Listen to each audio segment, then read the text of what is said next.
What we're going to be looking at today is LBJ, just all together, a little bit of domestic, a little bit of foreign.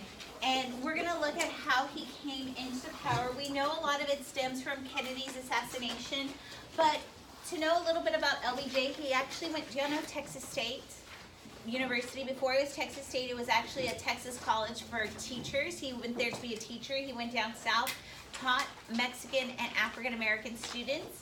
He will eventually get in politics. He will be a senator and a majority leader in the Senate and eventually vice president under Kennedy. When he gets to power, he is going to make sure that the civil rights legislation that Kennedy gets done. And a lot of people feel that he gets the legislation done. We know that he uses Kennedy's desk, but a lot of people look at his LBJ treatment, which is right here. He's kindly talking to him, right? And then he's like saying, no, you must go do this. You better go do this right now. And he's like, if you don't do this, I'm going to kill you, basically. Okay? And this is how he's going to get a lot of legislation done, because he's going to twist the arms of the senators to do as he pleases. So what is going to happen to the power of the presidency and his administration? It's going to skyrocket. He is going to, and we've seen this with a lot of presidents that increase the power. So we know with Great Society, it's going to be a massive program. Do y'all know of another president that had a massive program that increased the power of the president? FDR. So again, the president is going to deal with Congress. He's going to go in and he's going to push them around. And I'm not going to read the quotes. We have a lot to do. So his first true thing, the first true thing that he does, and he gets through using Kennedy's death, is civil rights legislation. Again, who is resisting this legislation in the Congress? The Dixiecrats. We also know that this is supposed to ban racial discrimination in most public facilities, but will southern states resist that desegregation? We're also going to see it gives federal government greater power to desegregate in schools, because our schools fully desegregated. This is 64. 5 years down the road in 1969, they're going to force the desegregation of southern states. And this is when Waxahachie High School, which we talked about last time, was created so they could fully desegregate. Because y'all knew Global was the white school, and y'all know what the black school was. Turner. We see that he creates the Equal Employment Opportunity Commission, which we talked about yesterday, that in case you were ever being discriminated in the hiring process, which we went over last time. Hey, I'm sorry. But you could go to them. So like if you were trying to apply for a job that they wanted a midget for, right? And you applied for it and they're saying, sorry, we can't take you because you're too tall, you could hire for discrimination, okay? We're going to see that the Equal Employment Opportunity Commission is something that y'all will use in the near future.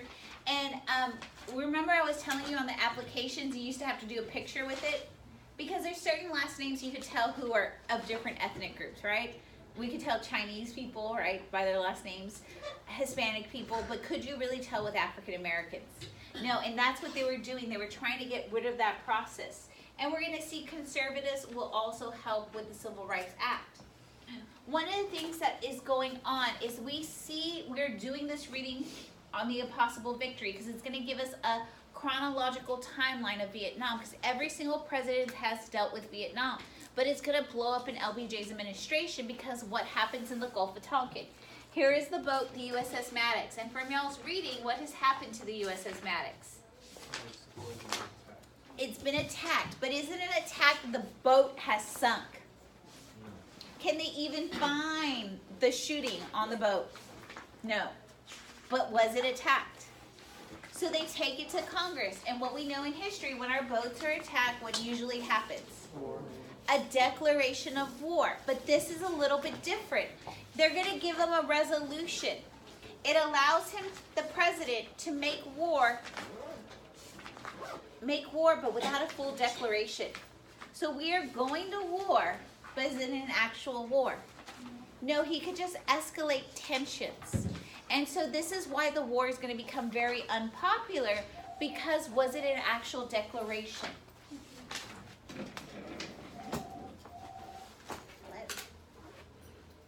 Hi, yes. Hi. I do. I will. Jonah, you need to go to your counselor. Okay? So basically this gives them a blank check, because it's not a declaration of war. Would y'all ever want to have a blank check? You know, y'all don't want to have a blank check. Yeah. Yes, you want to have a blank check because what does it allow you to do? Huh? Yes, but you could write in the signature. Okay. Do I need to take my backpack? You'll be back. Okay. The other thing, so this gives them astronomical power. He calls it Grandma's nightshirt, because Grandma's nightshirt should cover everything. Go picture your grandmas in their nightshirt. Hello. Hi, Michelle. Doing good. I do. I'll send him. Grant, your counselor wants to see you. Okay, so can LBJ basically do whatever he wants in Vietnam? This is why this war becomes very unpopular because of this resolution. Now he's running on his own. He's running against Barry Goldwater, which we saw in our study guide. Barry Goldwater is against Great Society. He's against civil rights. And he's against with the lukewarm approach we've had to the communists. He says we should have nuked them in Korea. We should have nuked them in Cuba. Do you think many people want to vote for him? We had just experienced the Cuban Missile Crisis, and they experienced nuclear annihilation. And if we were to do that, Barry Goldwater would take us into a third world war.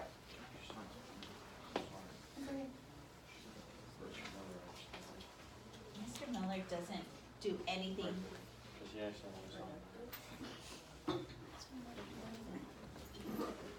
Okay, so is anybody going to vote for Barry Goldwater? No. Basically, there's only one group of people who vote for him, his home state of Arizona. Why do you think the South does not vote for LBJ? He is taking on what? Civil rights, and that's why they vote for Barry Goldwater, the guy who wants to nuclear annihilate the world. Because that's how much they're against civil rights. So LBJ wins, and this is what's going to lead to Great Society, which was your chart, right? And it's going to lead to programs such as aid to education, Medicare, immigration, origin stuff, and voting rights. So the first thing is the Department of Housing. Y'all saw this on your chart. They're trying to revitalize the city because who has left the city? There's a group of people who've all left. White flight. And they're trying to revitalize the inner city. The other thing that's created is the Department of Transportation. I know we don't have a mass transit here, but this is what's going to lead to the mass transit in Dallas and in major cities. The National Endowment of the Arts, you should probably know it because if you were young, you watched Sesame Street. How many of you watch PBS, Arthur, and all that other stuff? That comes out from the National Endowment of the Arts because they realize the one way kids are getting educated in this time period is through TV. Right? Elmo brought you your alphabet. But they realize in most poor households, were the parents sitting down the kids to do this? And so that's why the National Endowment for the Arts and Education and the Humanities came out with this. The Office of Economic Opportunity is going to help poor areas of America where businesses do not want to invest in. The Secondary Act for Education and Elementary Education leads to the creation of Head Start, which was on y'all's study guide. And y'all were like, a lot of y'all left it blank, but it's going to improve educational opportunities for those living in poverty. Because in Head Start, you have to make a certain income. If you make below, I think it's like $35,000. If your family makes below $35,000 today, you could go to Head Start. And they start you at 3 years old because they're trying to bridge the gap in education. Because there is a correlation that people who are poor have less what? Education and opportunity. And so when they get to kinder, do they have a lot more hurdles to get through? And so this is why Waxahachie actually has moved to let y'all know that they do a pre-K now free. Because that's the impact from Head Start. They realized that they were only taking small portions, and now they've offered it to everybody. So if we look at the economic and educational ramifications of pre-K, what's going to happen to 12 years down the road, those kids? Are they going to be smarter? Are they going to have more opportunities to go to college? And that's what they realized, and that's what they were trying to do with Head Start. This next thing, if you've ever thought about dropping out of school, and you're like, man, I don't have any opportunities, I might as well just stay here. Job Corps is, I'm not trying to advertise this to y'all. Job Corps was created for those people who were dropping out of school, and they realized if you drop out of school, can you get a job? You can't get a job because you need a high school diploma. So that's why most of you are here, right? And then you want to go to college. But Job Corps was created for those people who were going to drop out of high school, and they were trying to get them back into school in training facilities, either training to be welders, which welders make a lot of money, electricians, plumbers, and a egalitarian skill so that they can have a better life. The other thing I saw on your study guide was Medicaid and Medicare, right? Medicare is for the elderly, Medicaid is for the young. This is going to create an entitlement, which y'all saw in your study guide. An entitlement is a conferred right. Can it be taken away? Once you turn 65, will the government give you Medicare? But many people are going to look at these programs such as Social Security, which is an entitlement, and Medicare, and they're going to say it is a burden on who? Because how many of you work right now? And in your paycheck, is it exactly what they say, $8 times however many hours? They take stuff out. They take a FICA tax, which pays into Medicare and Social Security. So is it a burden to the taxpayer, or is it a burden to you who is paying for your future care? To you who is paying for your future care. So the government really doesn't do anything. They just take your money and allocate it to different people. Do y'all remember in the 20s, how did we feel about immigrants? Did we like them? Why not? Why do we hate immigrants in the 20s? Oh, Bolshevik Revolution. We fear that they're communists, so we restrict them. There's another group of people we completely restricted in 1889. The Chinese and the Chinese Exclusion Act. So since the 20s, we restricted immigration. But under LBJ's administration, they're going to reverse that. And they're going to open up our borders. And for the first time, we're going to see our immigration double. It's going to double in the Western Hemisphere. Many people from Latin America will come up. But also, our biggest increase will happen because the Chinese Exclusion Act is done. We will see our Asian invasion in this time period because we had not had many Asian people because we closed the doors. Okay? So this is the reversal of it, and which we already talked about today. Are we trying to close our borders like we did in 1920 and 1820? Okay? So eventually we'll come around and open up our borders. We also saw this last time in our study guide, Freedom Summer. They're trying to register voters, but are voters intimidated? What other things are preventing them from voting? Literacy tests, grandfather clause, poll tax. There's going to be a couple of things that are going to come out to get rid of those infringements, such as the Voting Rights Act of 1965 that gets rid of the literacy test and sends federal registrars that are unbiased down to the South to register voters. The poll tax is eliminated in the 24th Amendment. So can African Americans now register to vote? But is there still some intimidation? Yes, they fear they could lose their job, they fear they could lose their house, they fear that they could be harmed. And so this is what's going to lead to black rage, because many people are going to say African Americans have the Civil Rights Act of 1964, the Voting Rights Act of 65, and the 24th Amendment. They should be equal. But are they really equal? White society in the South is still resisting, and now it's permeating into other areas of America that we see outside of the South. And this is what's going to lead to black rage. This is what leads to the riots in Watts, in Los Angeles, in New York, in Detroit. And they're going to attack white businesses because are those white businesses still discriminating? And I told y'all there was this song that came out at this time. Y'all know this song, Burn Baby Burn, Disco Inferno, Burn Baby Burn. I don't sing very well, burn it all the time. It comes out in reference to what they're doing in this movement because the South is still resisting and they want to take up arms. But how are people going to look at the civil rights movement?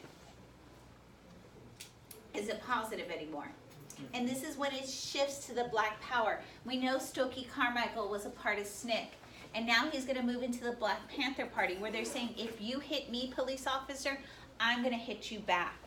And this is what's going to lead to many people saying, well, we don't know why they're ungrateful, and African Americans saying we can never be equal in a society that still infringes on our rights. And this is what's going to lead to black separatism. It's going to lead to the black identity. It's going to lead to black nationalism, where they say we should be separate societies. We should adorn our things that make us different, such as the fro, such as African attire. And this is when we see the historically black school become more dominant. Instead of desegregating and going to white colleges, they're going to go back into the black school system and say that this is fine because they're tired of the fight. This is going to lead to other leaders such as Malcolm X. Malcolm X has already been in the civil rights movement. He's gotten out of jail. He's turned to the Nation of Islam.